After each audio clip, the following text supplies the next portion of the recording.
time for Tiger Talk on the Tiger Sports Network. Tiger Talk, live from the Golden Q in Hayes. The Golden Q, dining, billiards, and a whole lot more. 2 blocks east of campus. The Golden Q. If the game is on, we're open. Tiger Talk is also brought to you by these premier Tiger sponsors. Golden Belt Bank of Hayes and Ellis, banking one story at a time. The Hayes Med Orthopedic Institute, expertise, technology, and compassion, all right here. Adams Brown, strategic allies and CPAs. BTI, your John Deere dealer in Buckland, Great Bend, Greensburg, Hoxie, Ness City, and Pratt. BTI, our family in partnership with your family. The Taco Shop, dine in, carry out, or delivery. You've never had it so good. G&L Tire and Automotive, complete automotive service and repair, and tires for all driving needs. And a happy Monday. Welcome into Tiger Talk. Gerard Wellbrock with you. We are live at the Golden Q. We'll be talking some basketball. Fort Hays State women's coach Tony Hobson, Fort Hays State men's coach Mark Johnson. The Tigers all undefeated. I think the only MIAA team where both the men and women have yet to lose a game.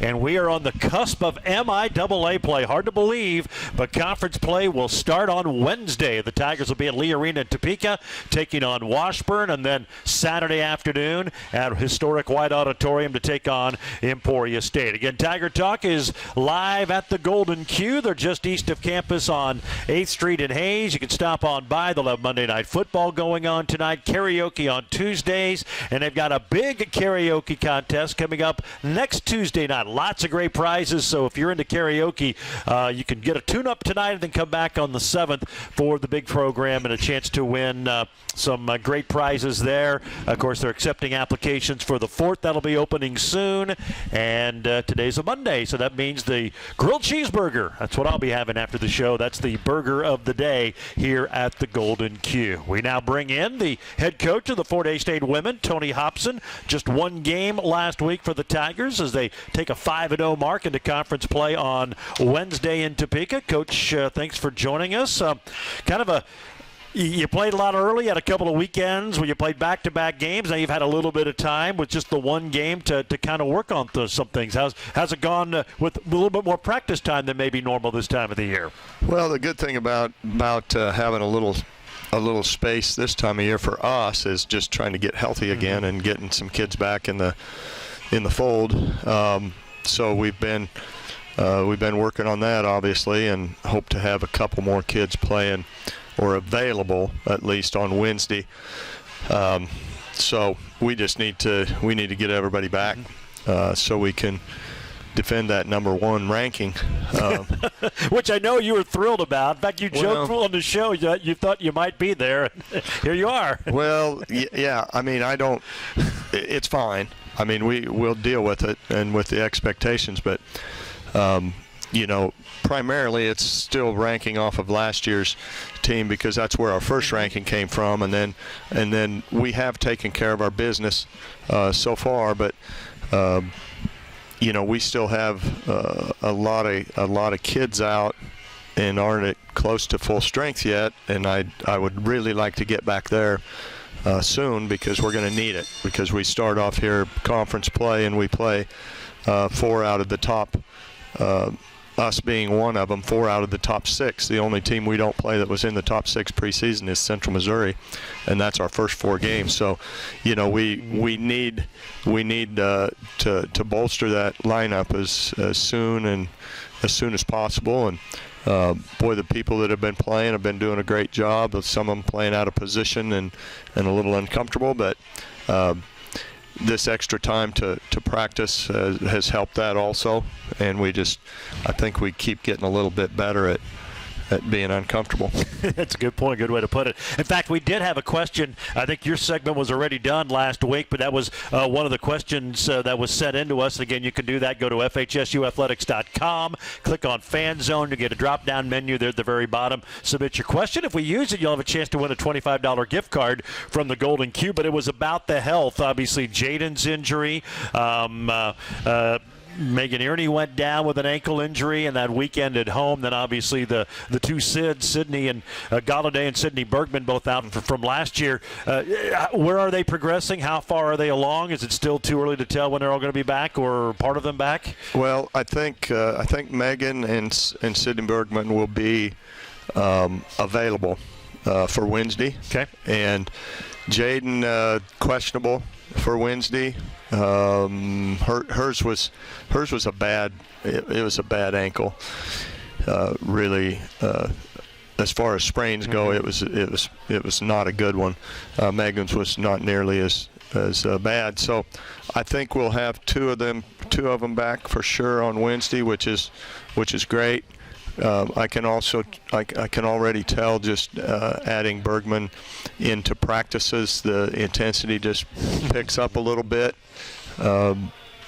We don't really have anybody that wants to battle, that does battle Wagner in practice, and Sydney will do that. So it's already, we just have to keep those two from killing each other in practice because they go after it, So anyway, we should have a couple of them back. Hopefully we get Jaden back here pretty soon. Sydney Galladay's probably going to be a more hopefully we'll have her in practice before Christmas and then have her ready to hopefully go after Christmas. So the cavalry's coming.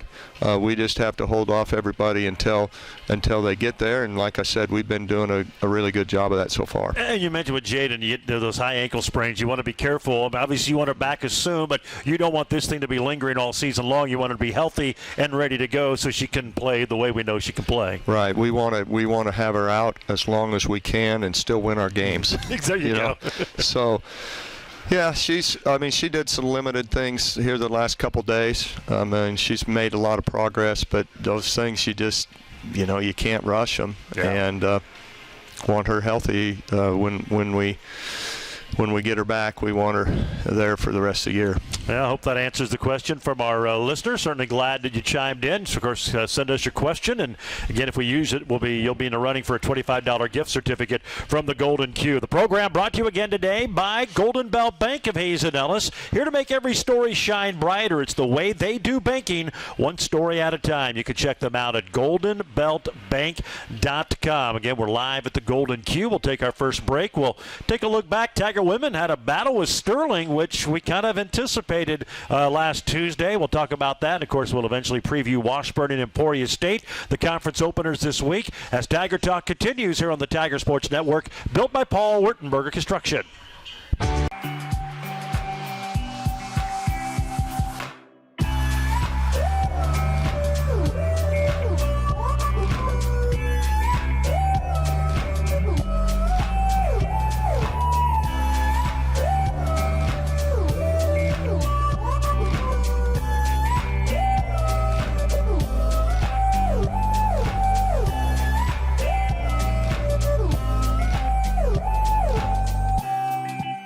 In low, Allenbeck double team. Bounces it to a cutting Wagner for the layup. Nice play.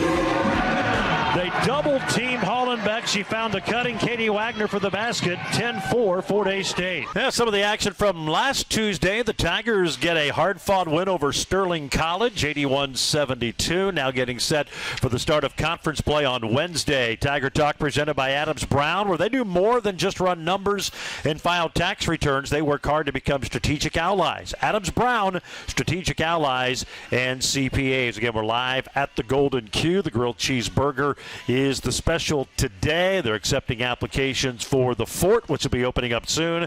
And, of course, stop on by. And you can, of course, submit your question to the program. Go to FHSUathletics.com.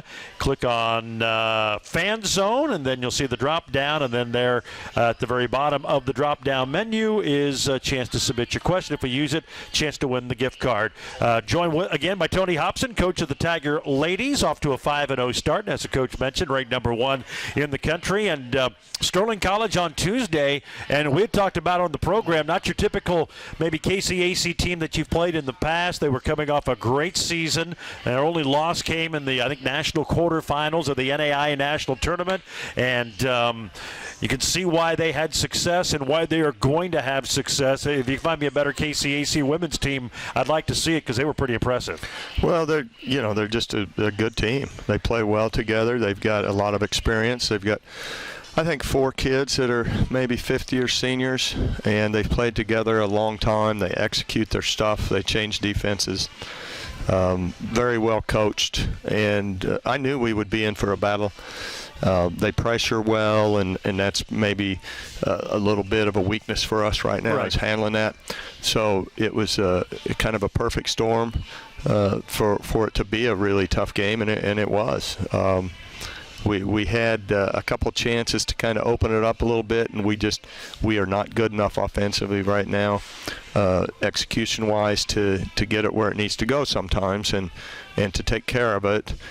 So we just couldn't quite stretch it out. We'd get it up to 7 to 9 and have the ball, and then they'd make a little run and score a couple times. And we just, we did what we needed to do to win, but we weren't terribly sharp, and I thought they played great. That kind of reminded me of, you see in the NCAA tournament all the time, that mid-major program that's, as you said, got 4 or 5 fifth-year seniors. They've been in the program, and they face a Power 5, or however you want to call it, conference team, a big-name school, and yet they're in that game because that experience and those playing together all those years, you can really see when you get a team like that because they just play so well together. Yeah, I think that's a great comparison, and then you put together that fact with them being really excited to get a chance to play, and no pressure because it's an exhibition for them, and then you get a game like that. And I still think that those type of games do us way more good, and that was a good hard fought game, and it was evidence because I think Tabor's probably picked second, maybe third in the conference, and Sterling went to their place on Saturday and beat them by 20-some. So they're right now the cream of the crop in the KCAC, and they have been here for a couple years, and just a good solid team. They have all the parts, and they shoot it well enough. They really defend, and you got to like what they're doing. Katie Wagner, another big game, got the double-double, 23, 11, and also dished out 5 of 6 and 5 assists, and shot it well, and then had a nice game from Whitney Randall, and certainly needed every bit of that to win it. But good to see those 2 gals step up and play well. Yeah, those 2, and then along with Olivia, had a good offensive game, and Katie she's just really been delivering for us so far this year, and I think offensively we need that without Jaden in, and then Megan is a good offensive player, so you have to look somewhere, and she's shooting a high percentage and taking good shots for her, and then she's always relentless on the boards, and it was good to see Whitney kind of break out and hit a couple shots and get her, maybe we can get her going a little bit more offensively, and sometimes it just takes a game or maybe even a practice, but in this case a game where you have some success and your confidence grows a little bit, and she remembers who she is. You know, sometimes it's just as simple as that. Do you remember who you are and get to going? And you would think Olivia would have a good game against a smaller lineup, but it's not always the case because they're underneath you. It's just like you're trying to walk through the barnyard and not step on. It's just different. And they did a really good job of double teaming and kind of kept her off balance a little bit, but I thought the second half she adjusted well and did a good job. Well, we heard that highlight. She had 4 assists in the game, so I think did a good job of recognizing that, knowing the double team, and finding who's open, and they got easy shots out of it. Yeah, and that's an important thing for a post player to be able to pass out of a double team, because it's going to happen to her a lot. It'll happen on Wednesday, and she's good enough in there that she demands a double team from most people. So she has to, number one, get it communicated to her that she's getting doubled, and then know where to go with it and be able to make a good pass out of there. Tigers get a win, 81-72 over Sterling to go to 5-0 on Tuesday night. We're right at the bottom of the hour, so let's go ahead and pause 10 seconds for station identification. This is the Tiger Sports Network, built by Paul Wertenberger Construction. Fact: 8th Street Liquor is where good times start. Next fact: 8th Street Liquor has the best selection and prices on beer, liquor, and wine. Okay, I don't want to bore you with all the facts, but the fact of the matter is, you just can't get better than 8th Street Liquor.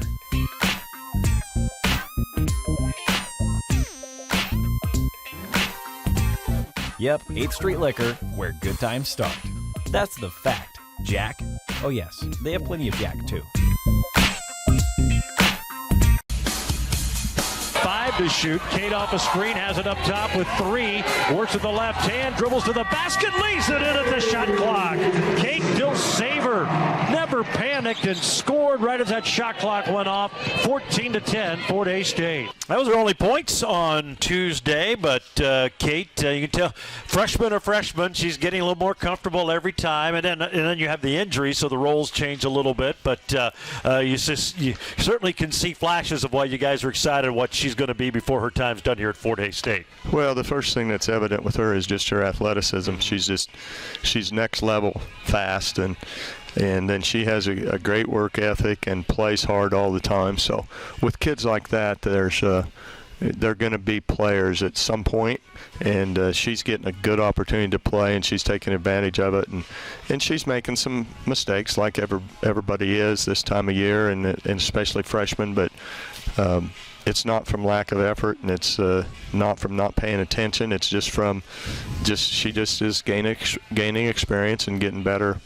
each week. All right, start a conference play on Wednesday, and it's Washburn, who has struggled 1-4 here through the non-conference portion of their schedule, but it's the Ichabods. It's always a tough battle. You're on the road with a lot of new faces on your team. I mean, obviously it's going to be a different experience. You get to conference play, there's just a different feel for everything. Yeah, Washburn, they're having some issues. They're not playing very well. They have a lot of new kids they're trying to work in. Some of the kids that started for them last year coming off the bench, they haven't found their stride yet. They lost 2 games over the weekend, both ahead at halftime, comfortably almost, and then the second half they let it get away from them a little bit. They lost 2-point games, 2 of them, and to decent teams. So it's not like that they're getting blown out or anything like that. They just haven't been able to close the close ones. And they've played a pretty decent schedule. So it'll be a tough game for us. Like you said, when you get to conference and you get down to Topeka, it's never easy. They will guard you really hard. It'll be physical. We just have to make sure we execute and can get some points on the board. I think if we play well, we'll be fine. Which I say that all the time, but we have to worry about us, and just do what we do, and knowing that they're gonna give us their best effort, and they're gonna play better than they have been. We just have to count on that. And it seems like for you guys defensively, I mean, the way they run their offense, a lot of movement, they really make it challenging. And with as you said, a lot, some freshmen learning it here for the first time, some newcomers in, it can be a challenge. Well, they're as good as anybody we play year in and year out of just post play offensively and getting it where it needs to be at the right time. They're hard to defend, and the only thing that's kept us from getting really exploited in there the last couple years is their post players haven't been quite as talented as they were, but they still, they do such a good job of positioning, and they clear you out, and it's a lot of one-on-one in there, and if you aren't careful, you can give up some easy baskets, because they do an excellent job of getting it in there and executing to their post play. And I know all your focus right now going on to that game Wednesday, but then you come right back, have to go to Emporia. We know how challenging they always are, and this is a big game for both programs. Seems like it's the first of 3, maybe 4 times you meet every year, either in the conference tournament, then hopefully the NCAA tournament, and they've got a lot of faces, some new faces, but a lot of them back, and that's always a challenging game, and that environment's always difficult for the road team. Yeah, it's a small place, and they usually have a decent crowd, and it's loud in there, and then you're facing a good team. They love to shoot threes. They'll really, all of their kids will jack it at any time, and then they have the player of the year in the conference running the show, and she's really good at the end of the clock, and you just think every game has 6 or 7 end of the clock plays, and if you have a real advantage over everybody, it can easily make the difference in those close games. So Emporia State they'll press, they'll play some zone, even though they're playing more man than normal this year. But they'll make things difficult for you, and you're going to have to defend the 3. So we're just we're in for it this week. We need to step up and be ready for the challenge because there's going to be a couple tough games. And when teams shoot threes as much as they do, more rebounding becomes important. And that seems like that's the hardest thing to rebound because the ball just comes off different than normal shots. And longer. Yeah. You think you have good position. You're in the middle of the lane. And it comes out over your head. So a lot of the rebounds you get against Emporia, you need some chasers. You need a couple chasers in there. The rebounders are the ones that can track them down sometimes, and I think that's where Katie's she can do either. She can have inside position and rebound, or she can chase them down. And I really think that she is a hindrance sometimes to our other kids because they know, boy, I don't know if I want to go for that ball over there because I know Wagner's going to be over there, and I don't want to get ran over. So sometimes I think there's almost a hesitation. So you just need your guards to be not headed up the floor. They need to be in a position where they're ready to pounce on the ones that get tipped or the real long rebounds. Katie, she plays the game like a linebacker, right? Which is fun to watch. I mean, she is just full bore. I think if she was a football player, that'd be her position, I think. Well, she'd play, you know what, if she was a football player, she'd play wherever she wanted to. That's a good point. Probably linebacker, maybe quarterback, maybe D end, whatever she wanted to do, you'd probably let her do it. Any surprises? I know it's hard to tell because there's no one's played conference games yet, but just as you've looked at the league, any surprises, or is it kind of played out the way you think it would? Well, not really yet. I'll tell you, the schedule has been so scattered. Like, Kearney's played some RMAC, some Northern Sun. I don't know if it's a surprise. Central Missouri, they had one knee injury. I think their starters are really good, but they don't seem to be very deep. They've lost 3 games, but all 3 of them have been to teams. Like I'm talking 2 top 5 teams and a top 20 team. So not really a surprise there. Emporia State's about where I figured they'd be. Central Oklahoma seems to be a little up and down, but I don't know. I guess they kind of always are. Yeah. They can beat anybody, or sometimes they lose one you don't think they should. But so I don't know. Not really yet. I don't think there's a big enough sample out there. But so far things have kind of played up about how you thought they would. But we'll know a lot more going into Christmas because we'll have some conference games and obviously coming out after the first of the year. But it should be a fun race as it is each and every year. And I know you're hoping your team could be right there in the thick of things. And a good start this week would be a great first step to that. Yeah, we just have to get ready for kind of a new level of competition, and we know that the effort will be there every night from our opponents because they want to get us now, and that's okay.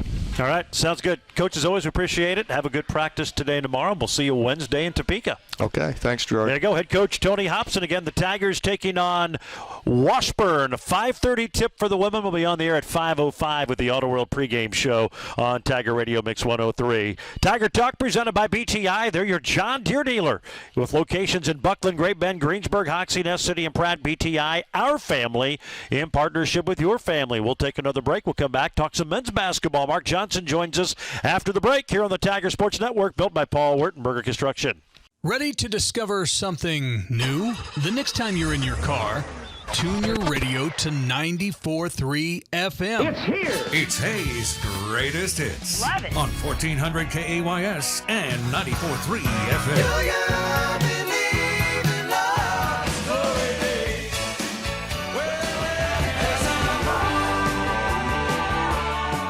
94.3 FM, KAYS. Go ahead, check us out.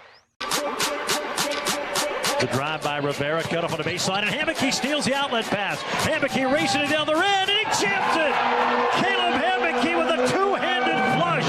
28-4 Tigers. That was a great start on Tuesday. Tigers knocking off Central Christian by 42. Got a win yesterday over Manhattan Christian as they now gear up for the start of MIAA play. Welcome back to Tiger Talk. We are at the Golden Q, the home of Tiger Talk, where they are accepting applications for the Fort, which will be opening soon, so swing on by for that. You can get the turkey jamwich yet till the end of the month, so not much time. Couple more days. Today and tomorrow they'll have a new sandwich of the month, a new burger of the month coming out on Wednesday, and of course karaoke tomorrow and the big karaoke contest next week. So swing on by here at the Golden Q. Love Monday Night Football on, all of your college basketball. If the game's on, they're open here at the Golden Q. Tiger Talk also presented by the Hayes Orthopedic Institute. Expertise, technology, and compassion, all right here. The Hayes Orthopedic Institute, they're the official team physicians for Fort Hays State Athletics. Men's coach Mark Johnson joins us now. The Tigers off to a 4-0 start and got a pretty good challenge to start the year. You've placed a couple of NAIA schools here the last two times out, and you have to be pleased with the way your team took care of business. Maybe a little bit of a slow start yesterday, to be expected with the Thanksgiving break and a little bit of time off, but by and large, two good wins, and I would think your team is as confident as you could expect going into conference play on Wednesday.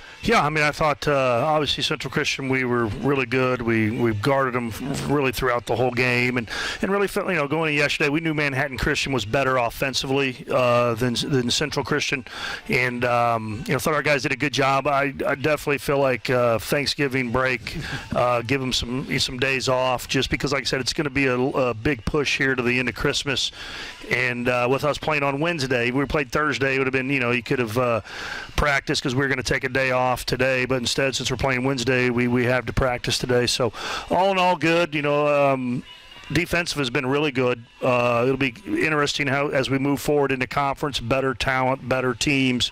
Obviously it's not going to stay where it's at as far as statistically. I mean, that would be impressive, but hopefully we can keep it close to what it is in, scoring defense, field goal percentage defense, 3-point field goal percentage defense has really been exceptional. And, can we take it on the road and do that? It would have been nice to play I think Mines would have really been a good litmus test for us, because first games are first games. I thought Arkansas Tech's a good team. You just don't know that first game, and then played some NAIs. It would have been nice to be able to kind of get a judge of your team overall, and didn't get to do that. And now we're going to have to do it on the road. It's our first road game of the year, which is always a concern. We did have two scrimmages where we left. They weren't really true road game. At least we had to drive and get out of a bus and go play. So hopefully that experience will be better. Last year, we've already talked about last year at Kearney, the first half. Taking a young team on the road was just we were not very good and just dug ourselves too big a hole. Hopefully we learned from last year's experience, come out first road game of the year ready to go. Well, we've had a chance to talk to Quentin yesterday after the game, and we've talked with Caleb and some of those guys who experienced all of that for the first time last year, and you get a sense, having gone through it a season, maybe not as eyes wide open. I mean, they're a little more prepared. They know what to expect and then how to handle all of that, and hopefully all those all that we've talked about in other areas of the game pay off. Yeah, you hope so. And then, also we didn't have a non-conference season. Yeah, you know what I mean? So their first games of the year were they're right in the, we had lost 2 heartbreakers at home, but I mean they didn't even. But not only was that their first experience, and the moment was pressed upon them because of other guys being out, but they also didn't have the benefit of playing Manhattan Christians, Central Christians, Southwest Oklahoma, and these teams to get ready. So, hopefully, again, we're much more prepared to be a really hard road trip. I think we talked about after the game yesterday with that Western Northwest being split up home and away each week. I think this is our toughest 2-game road trip swing that we have all year, and it's right out of the blocks, which, hey, you got an opportunity to really take advantage of a situation here and get off to a tremendous start. Well, you got the 2 wins, and you touched on the defense playing well, and I think the rebounding. You've done a really good job of limiting second-chance points, second-chance opportunities, and, boy, that is so valuable. As you said, we'll see if it carries over now that you start conference play, but that's been one increased area. And just your overall ability, and I thought you brought it up well after the game, you've been able to defend near the basket in years past, but not the 3, or the 3 and not the other. It seems like you got a good balance of trying to defend both because it's so important in today's college basketball. It is, and now that 3-point line is even getting it's farther out this year, so it's spreading the offense out in turn is spreading the defense out. You really, that's what we talked about. More size, and we go back to, we've said this a bunch already this year. It's not your 5 position. It's Gabe is a harder guy to score at 6'5", when a guard is driving in and getting the paint because we can't get over help. Back in the olden days, we just get in there, dig in, and really help. Well, the 3-point line has become such a used fact. People are taking 30 a game, and so you can't just over help anymore. So really that guy's got to build his own wall and make someone score over him, and I think Gabe's really helping us with that. I think, Jeff is helping with that. Obviously, B has been good at that. He's got more guys capable of doing that. Yeah, the rebounds, I tell our guys all the time, I've never seen a team at the end of the year that has a double-figure rebound margin advantage and have a bad year. I don't think it's ever happened. You know what I mean? So if we obviously, again, same thing, we're playing better.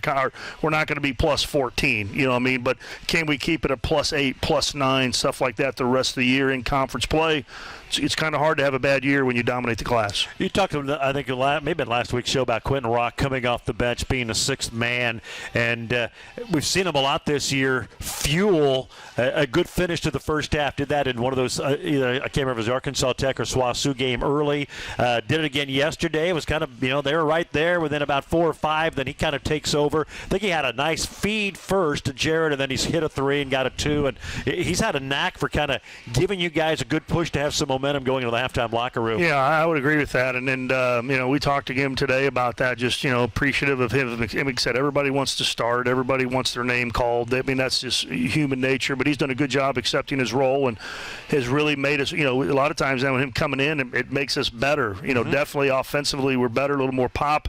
He's one of our better shooters.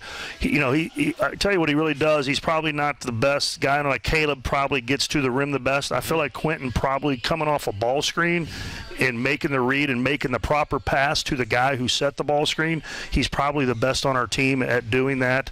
And, we got a nice little 3-headed monster there, I think, with Caleb, Nige, and Quentin. Just, usually 2 of them are in, 1's out, so we can keep them fresh, and they all kind of do something different. They're not the same player. 3-point shooting probably hasn't been as good as you would have liked, and you got a couple guys not shooting to the level we've seen in the past. How much do you think is the line being further, and it's just one of those things that you don't think you guys can work through? Yeah, and we got to be able to shoot the ball. We're a team as talented as some of our better players are, and we think at times they're one of the better players in the league. They don't get a whole lot of easy baskets. Caleb's probably the one guy that I would say can get to the rim and kind of get something easy. I mean, Jared is a great player, but it's a face-up 3-pointer, face-up 15-17, and he's got to keep his confidence. I think right now he's letting the 3-point affect. He's hesitant to take his mid-range.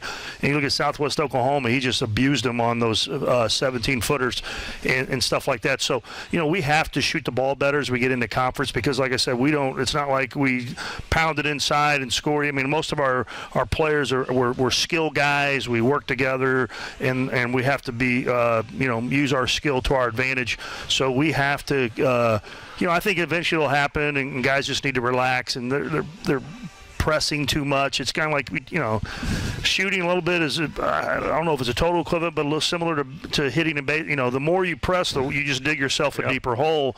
Right now with shooting, same thing. I mean, you just kind of got to be able to walk it off and be ready to go the next time you get an opportunity, and don't let that previous, at bat or shot affect the next one. And we just need to keep guarding and rebounding until that happens, and hopefully it happens this week. I think the guys are shooting well in practice. We just need it to carry over. I think some of these, Jared especially, they just need their first one or two to fall, and then I think it'll take care of itself. It's going to say, it's amazing you see that ball drop in a few times, how it changes perspective on everything. Tiger Talk is brought to you by G&L Tire and Automotive. They've got their huge year-end savings going on right now. Stop on by. They've got all tires for driving conditions and budgets. Of course, you can get the complete automotive care and service for your vehicle as well as repair. It's at G&L Tire and Automotive just east of 8th and Main. They're on the bricks in downtown Hayes. We'll take our final break. We'll preview the start of conference play. Pretty tough one right out of the gate at Washburn and then at Emporia this week for the Tigers. We'll do that when we return. Tiger Talk from the Golden Q on the Tiger Sports Network, built by Paul Wertenberger Construction.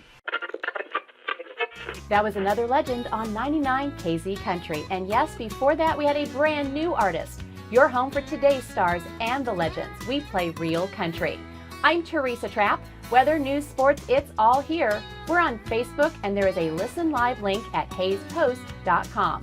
Dial us in on your radio at 99.5 FM. KHAZ, Real Country, 99 KZ Country. He'll go right side to Rock, set a screen for Q. Down the lane, good no-look pass. He wraps it around to Jared Vitzler, who lays it in. 4 for JV, and a nice assist from Rock. 31-24, Fort Hays State. Yeah, that was that play that kind of got the Tigers off and running in the last half, and then went on a 36-4 run. Held Manhattan Christian to just 2 free throws over a 15.5-minute stretch, and put the ball game away. And now at 4-0, gearing up for the start of MIAA play Wednesday at Washburn. And I guess if there's a surprise so far through the non-conference, it would be Washburn, only in the sense they're record 3-3, but they're kind of fighting a little bit what you fought last year. 3 starters are out, and I don't care how good you are, it's tough at any level to win when your best players aren't playing.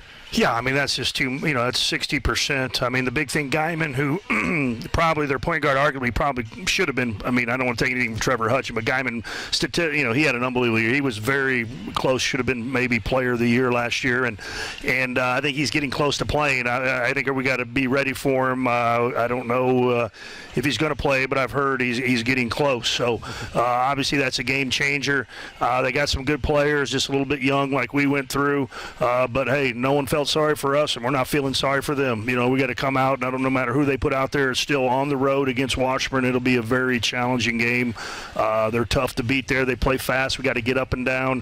Jalen Lewis has really taken over as a really good player for him, and we'll need to be ready for sure and take care of the basketball. Whole key with Washburn a lot of time. I think they lead the league in forcing their opponents with 18 turnovers, so we got to take care of the ball. And then Emporia, another good team. They like to shoot the 3. It's a tough place to play. As you said, 2 heartbreakers of these guys last year. If you could find a way to win, man, that gets you off to a great start to conference play. No question. And then Emporia probably has the best 1-2 guard combo offensively. Obviously, the Northwest is good, but that Buchanan kid right now is killing us. He had 40 last night. He averaged 25. I mean, he'll be one of the best guards we face all year. It'll be a tough test. All right, should be a lot of fun. Mark, as always, we appreciate it. We'll see you Wednesday in Topeka. All right, thanks, Trent. That's Tiger Talk. It's presented today by Golden Bell Bank of Hayes and Ellis, Adams Brown, The Taco Shop, BTI, Hayes Orthopedic Institute, and G&L Tire and Automotive. One note, Tiger Talk next week is on a Tuesday because the Tiger men will host Avila on Monday night. So Tuesday for Tiger Talk next week, and we'll hope to have you with us on Wednesday from Lee Arena in Topeka. 5:30 for the women, 7:30 for the men. We're on the air at 5:05 with the Auto World pregame, and then a 1:30, 3:30 doubleheader Saturday in Emporia. That's going to wrap it up. We'll see you next time.